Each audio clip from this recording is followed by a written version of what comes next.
شخصیت امام علیہ الصلوۃ والسلام کے بارے میں کس طرح کی محبت فرمائی اپنے چاہنے والوں کے لیے، اور کیا پیغامات آپ نے ارشاد فرمائے، ان میں سے چند باتوں کی طرف توجہ کرنا چاہیں گے۔ ایک ایسی روایت کی طرف اشارہ پہلے کہ جب امام علیہ الصلوۃ والسلام نے مسئلہ شرعی کو بیان کیا، کتاب کا حوالہ وسائل الشیعہ، جلد نمبر 5، صفحہ نمبر 510۔ امام علیہ الصلوۃ والسلام خراسان آ چکے، 17 سال آپ نے مدینہ منورہ میں گزارے۔ آپ کے در سے کوئی سائل کبھی خالی ہاتھ پلٹ کے واپس نہ گیا۔ تو پہلے سلسلہ مدینہ منورہ سے، اور اسی عنوان سے پھر متصل کریں گے بات خراسان کے حوالے سے۔ تو مدینہ منورہ میں راوی کہتا ہے کہ ایک ایسا شخص امام کی خدمت میں پہنچا ہے جو بلند قامت ہے، اور اس کا رنگ چہرے کا گندمی ہے، جو کہ عرب کے رنگ الگ ہوتے تھے اور غیر عرب کے رنگ ذرا مختلف ہوتے تھے۔ آج بھی ایسا ہی ہے۔ ہم سب کے سب امام کی خدمت میں بیٹھے ہوئے تھے۔ یسع بن حمزہ کہتے ہیں کہ امام علیہ السلام کی خدمت میں موجود تھا اور دیگر امام کے چاہنے والے موجود تھے۔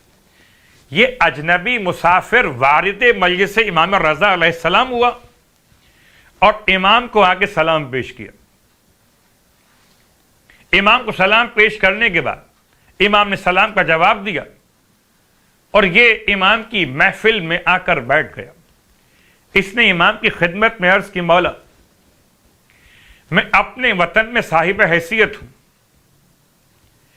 مجھے اپنے وطن میں کسی کی امداد کی حاجت نہیں ہے، مگر مولا میں حالت مسافرت میں حج کرنے آیا تھا، واپس پلٹ رہا ہوں حج سے، مگر حالت مسافرت میں زیادہ راہ ختم ہو گیا، مجھے اپنے وطن تک جانے کے لیے زیادہ راہ کا سلسلہ چاہیے۔ امام نے ارشاد فرمایا، اچھا بیٹھ جائیے۔ جب تمام لوگوں سے باتیں مکمل کر لی تو امام علیہ الصلوۃ والسلام نے ارشاد فرمایا کہ ہم جا رہے ہیں اندر۔ امام اٹھ کے چلے گئے بیت الشرف کے اندر، اور بیت الشرف میں جانے کے بعد امام علیہ الصلوۃ والسلام نے، بعض علماء نے وضاحت کی، کتاب کا حوالہ مناقب آل ابی طالب اور فروع کافی، وضاحت کی کہ امام نے 200 درہم بیت الشرف میں پردے کے پیچھے سے ہاتھ نکال کر اس حج کرنے والے حاجی کو عطا فرمائے، جو مکۃ المکرمہ سے حج کرنے کے بعد مدینے پہنچا تھا، امام کی زیارت کی تھی اور امام سے اپنے مسئلے کو بیان کیا تھا۔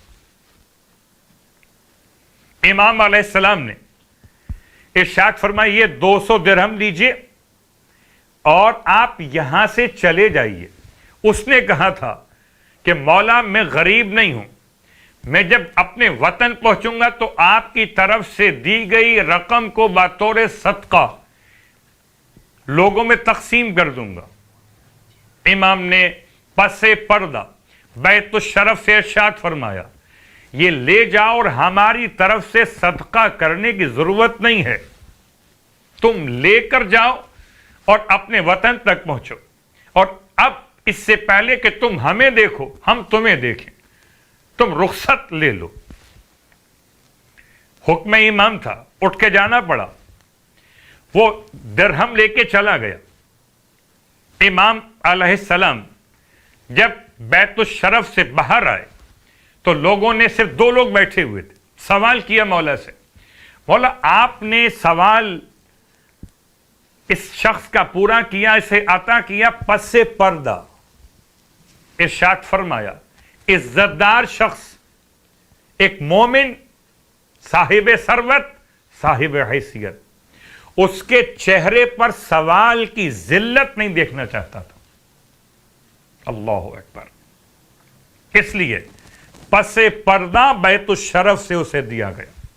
پھر ارشاد فرمایا سرکار ختم یہ مرتبہ احمد مجتبی محمد مصطفیٰ صلی اللہ علیہ وآلہ وسلم کے فرمان ذی قدر کو فرمایا. اللہ کے حبیب نے ارشاد فرماتے مولا المستتر بالحسنہ تعدل 70 حجتاً. فرماتے پوشیدہ طور پر نیکی کو انجام دینا تعدل برابر ہے میزان کے لحاظ سے، ثواب کے لحاظ سے، جزا کے لحاظ سے 70 حجوں کے. اور کورونا کے اعتبار سے اس وبائی کیفیت میں اس مرتبہ حج پر جانے والے بہت سارے خواہش مند آنکھوں سے آنسو بہا رہے ہوں گے کہ حج پر نہیں جا سکیں گے اس سال. امام کی روایت پہ غور کیجئے، فرماتے ہیں المستتر بالحسنہ، اگر کوئی انسان پوشیدہ طور پر کسی نیکی کو انجام دے تعدل 70 حجتاً، تو اس کے نام اعمال میں 70 حجوں کے برابر ثواب لکھا جاتا.